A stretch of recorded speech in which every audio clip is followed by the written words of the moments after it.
Fundamental panel पर हमारे expert विवेक कारवा भी जुड़ गए हैं।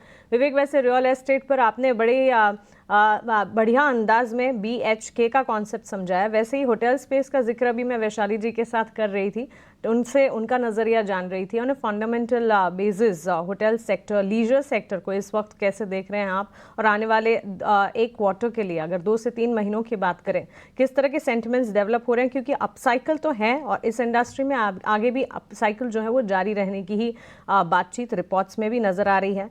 सप्लाई जो है लगातार बढ़ती हुई यहाँ पर देखने को मिली है, डिमांड भी है और काफ़ी सारे प्लेयर्स हैं, लेकिन लिस्टेड कैटेगरी में जो चुनिंदा नाम है अच्छा खासा कर रहे हैं इस वक्त।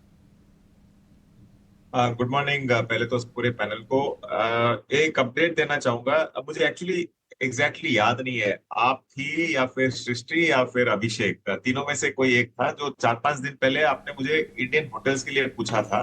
तब मैंने बोला कि मुझे ताज जीबी के छोटा प्लेयर वो बहुत बढ़िया लग रहा है। अब एग्जैक्टली मुझे याद नहीं, लेकिन हुआ था आपके शो पे ही, ये ध्यान है।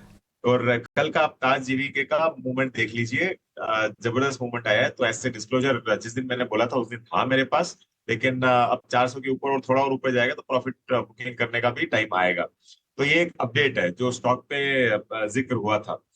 अब रहा कहा, टूरिज्म, होटल, हॉस्पिटैलिटी, ये सारे के सारे अभी भी अच्छे करेंगे।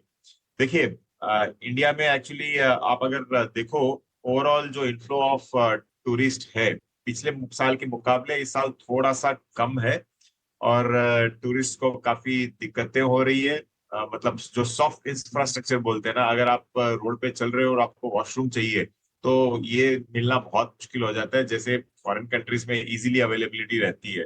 तो ये सब बहुत सरकारें इस पे फोकस कर रही है, और मुझे लगता है कि जो ट्रैवल एंड टूरिज्म है यहाँ से एकदम नेसेंट स्टेज में है, मतलब अभी भी एक बेबी स्टेज में है ये। तो लॉन्ग टर्म में आपको बहुत ही अच्छा करते हुए दिखेगा ये सेक्टर। और जो जो होटल्स के पास खुद की लैंड है और खुद का रियल एस्टेट भी है और उसके ऊपर होटल है, तो उसका तो वैल्यूएशन आपको बहुत ही अच्छा करता हुआ दिखेगा। इसमें एक और चीज आती है। ये एक मेरा स्टॉक था पुराना, अब इसमें डिस्क्लोजर की भी जरूरत नहीं है। इनफैक्ट एक स्टॉक था, मैं 500 रुपए से जिक्र कर रहा था, वो था नेस्को। तो वैसी कंपनीज जो एग्जीबिशंस, ये भी टूरिस्ट से रिलेटेड है, ऐसे मत समझना कि आप अलग सेक्टर हो गया, लेकिन जो माइस एग्जीबिशंस होती है, बड़े बड़े स्टॉल्स लगते हैं, तो नेस्को टाइप ऑफ कंपनी जो आईटी पार्क्स चलाती है, ऐसी कंपनीज भी आपको आगे चलते हुए अच्छी करती हुई दिखेगी। तो आज के दिन वैल्यूएशन सस्ता नहीं है, definitely they are on the little higher side. लेकिन जब जब आपको मौका मिले, मतलब ताज जीवी के पहले 400 गया था, उसके बाद में 300 आया, वापस अभी 400 आ गया।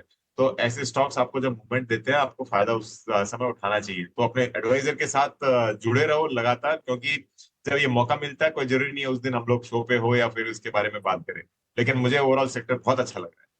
इस पर बात हो रही है वैशाली जी, होटल लीजर स्पेस की अगर बात करें, वैसे तो नवंबर से लेकर फरवरी के महीने में हम देख रहे हैं काफ़ी डिमांड बढ़ती देखने को मिली है इस स्पेस के लिए, आगे बढ़ेगी भी। लेकिन वित्त वर्ष 2025 की अगर बात करें, फॉरवर्ड लुकिंग डिमांड सर्ज की अगर बात करें, रिपोर्ट्स का ये मानना है कि होटल स्पेस जो है उसमें 13 to 14% ग्रोथ आने वाले दिनों में भी नजर आ सकती है, in the next few quarters as well.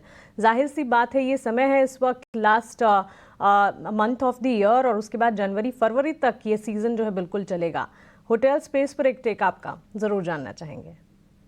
तो आप देखेंगे तो actually let's start with Indian hotel only. अभी बीच में हमने जब देखा कि market has been correcting so much, but ये सब होटल स्टॉक्स, लेमन ट्री की बात करें, ताज जीवी के या इंडियन होटल, ये सभी स्टॉक्स के ट्रेंड काफी सही है और टिके हुए हैं।